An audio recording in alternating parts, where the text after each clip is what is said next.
interest, please? No? Moving on then to Chairman's announcements. I have none, and urgent items, nothing has to my attention. So moving on to part one, we have one. You've been muted. To unmute yourself, press *6. Lisa Walton, our Chief Planning Officer. Lisa. Thank you, Councillor Grosset. Good morning, everyone. And just read you an introduction of this report. Thank you. So this application defaults to full council as it's the council's own development and classed as environmental impact assessment development. A couple of updates and corrections. So firstly, the recommendation can now read that members approve the granting of planning permission and don't delegate that to me, because Natural England have formally lifted their objection, and that was pending that response. The date of the consultation responses for Cornwall Archaeological Unit was 16th of December 2022, not 2023, and the Secretary of State via the National Planning Casework Unit was 29th of November 2022, not 2023. Other matters, I can confirm that the RSPB are satisfied with the biosecurity plan in terms of impact upon birds and the reintroduction of rats. And Natural England have confirmed that the updated information provided to them has enabled them to formally lift their objection to the proposal. The Council has found that the outstanding information adequate to enable them to formally adopt the Habitat Regulations assessment and appropriate assessment. Officers have been reminded that whilst investigations as to the nature and content of materials contained within the Periglis dune structure are inert, and therefore the proposal would not result in likely significant effects upon the designations, Natural England have reminded the Council that should work subsequently reveal non-inert materials, and the applicant may be required to update the HRA and adjust their methodology to prevent impacts upon the designated sites. On this basis, I would suggest wording condition C3 to reflect that change. But the proposal seeks to improve the coastal defences around St Agnes as a means to primarily protect the islands, including its inhabitants, wildlife and water supplies from seawater ingress. Whilst no local objections or representations were received during the public consultation, the application was initially objected to by Natural England and the Environment Agency, specifically in terms of the potential impact on the integrity of the Isles of Scilly Special Protection Area and the Isles of Scilly Complex Special Area of Conservation, which were not adequately assessed in the proposal. As a result of the objections, the applicant has submitted an amended Habitat Regulations assessment and an amended plan for the Periglis dune works. Due to the construction of this dune management, the applicant has also investigated the content of material that makes up this dune, and this has been included in the screening assessment, and the conclusions that are the works to reconstruct the dune will not give rise to likely significant effects on the integrity of the designations. So overall, the proposals will provide enhanced protection for vulnerable parts of St Agnes for a period of 25 years. As assessed in the report, the proposal is considered to accord with the relevant local and marine plan policies and won't result in significant harm to the wider landscape, including the character and appearance of the conservation area, the scenic beauty of the AONB.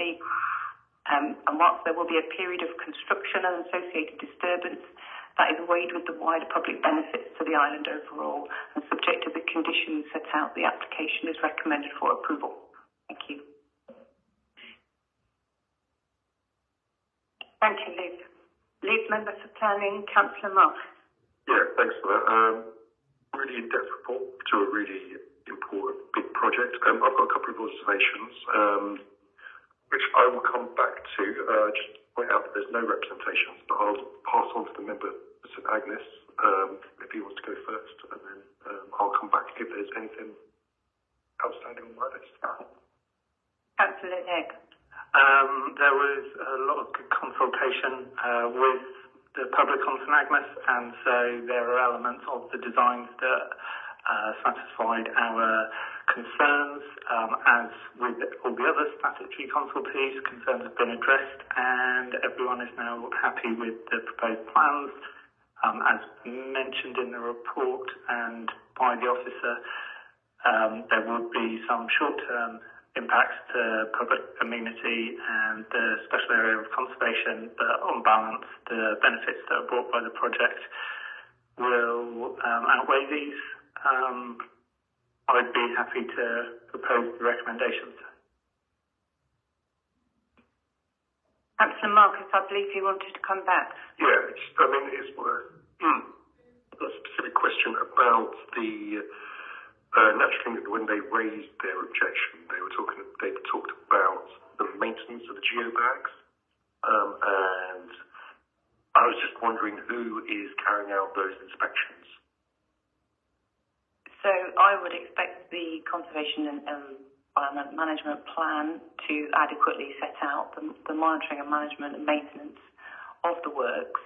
Having spoken to the applicant, the Plymouth Coastal Observatory do annual monitoring of the coastal defences and the beaches around the island, so they would pick up on any defects, the shifting, exposure of geobags. And so that would, and that's part of our statutory function in terms of coastal defences. We would have a duty to make sure we're monitoring and making sure that things like the geobags, if they become exposed, would get addressed, potentially moved out. If they are left for a period, I think it's 2 years, they need to be taken out so that material isn't exposed and isn't degrading. Okay. I'll pass it out to any other members. If I could just read out a comment from Councillor Fraser before opening to the floor, please. And I would just say, just regard to the last comment, 2 years does seem rather a long time for geobags to remain exposed before being removed, but obviously I'm no expert. Councillor Fraser has emailed me this morning to say, please note I support the approval of the Chief Planning Officer's recommendations. Briar is happy to have, quote, leftovers from the budget after the St Agnes works have been concluded. However, whilst not wishing to be buried in rock armour, it would be nice to have a reasonable budget to work with. So perhaps the lead member for the environment could consider how best to monitor to make sure that there is indeed a reasonable budget left over. Which I've just been reminded is not a material planning consideration, so just a piece of work that we might do informally afterwards. Thank you. So, did you want me to come in on that? Because we did actually have a resolution full council on the 30th of May that would happen. So yes, thank you for reminding me. Right, I'll remove the comment, please. I don't need it minuted. Thank you, Andy. Right, moving on then, Councillor Best. Thank you, Lisa. It's a really good report. I have had a long chat to Councillor Peacock about his thoughts because he can't be here today. And he gave me a few notes. I'm just querying something about the Coastal Concord Act. That is also involves South West Water, doesn't it? No, I don't believe it does. It's the statutory bodies, but it's my understanding that there was salt egress into the drinking water last year and children had to be issued with fresh water from South West Water. Is that correct?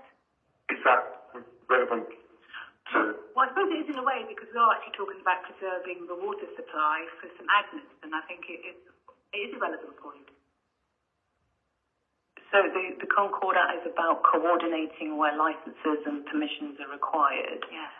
So once you need to get the water authority's permission to connect new water supplies and for foul drainage type issues, they're not consenting or permitting authority with respect to something that needs planning permission necessarily. So you don't, they are a part of the process, but they wouldn't need to grant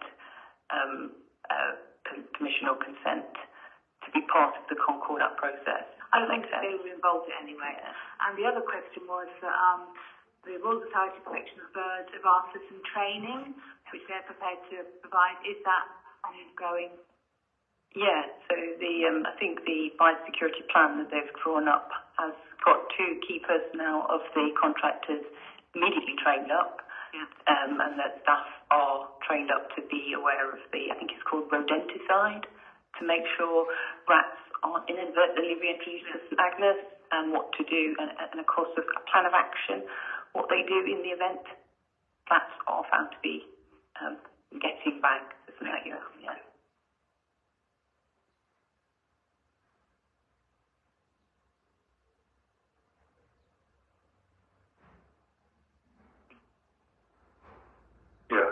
Harry's the recommendation. I'll second that. Do we need to amend the recommendation in view of the fact that Natural England removed the objection, or shall we leave it? No, it's the amended recommendation. Yes. Fine. Right, we have recommendation 1 then, recommended for approval with a proposer and a seconder. All those in favour of recommendation 1? That's carried, thank you. Moving on to recommendation 2, that members delegate to the Chief Planning Officer the making of minor changes considered appropriate to the conditions set out in Appendix 1. Can I have a proposer to that recommendation, please? Councillor Legg, and seconder? Councillor Marcus again. All those in favour? Thank you. Those 2 recommendations are passed then. There are no reports in Part 2 and there are no reports in Part 3 either. So we close the meeting, thank you, at 10:13.